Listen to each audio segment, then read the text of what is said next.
কিন্তু আমরা দেখো হিটিং যখন করছি সরাসরি ডাইরেক্টলি এক জায়গাতে হিট করছি না, বারবার ঘুরিয়ে ঘুরিয়ে হিট করছি, কারণ কাঁচ তাপের কুপরিবাহী, জলও কুপরিবাহী। এক জায়গায় হিট করলে কিন্তু জিনিসটা হঠাৎ করে চলকে বেরিয়ে এসে হাতে পড়লে হাত পুড়ে যেতে পারে। দেখো আমরা মোটামুটি স্টার্চের সলিউশনটা তৈরি করে ফেলেছি। এবার এই সলিউশনটার মধ্যে আমরা যোগ করব আয়োডিন সলিউশন KI3। সেটা যোগ করলে দেখো কি কালার দাঁড়ায়, দেখতে পাচ্ছ সবাই, নীল বর্ণ ধারণ করছে।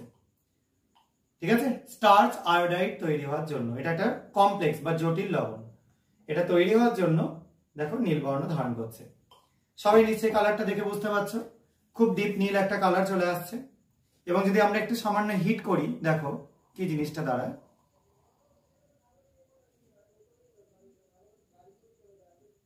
দেখো হিট করলে খুব ভালো মতো ভাবে জিনিসটা ডিজলভ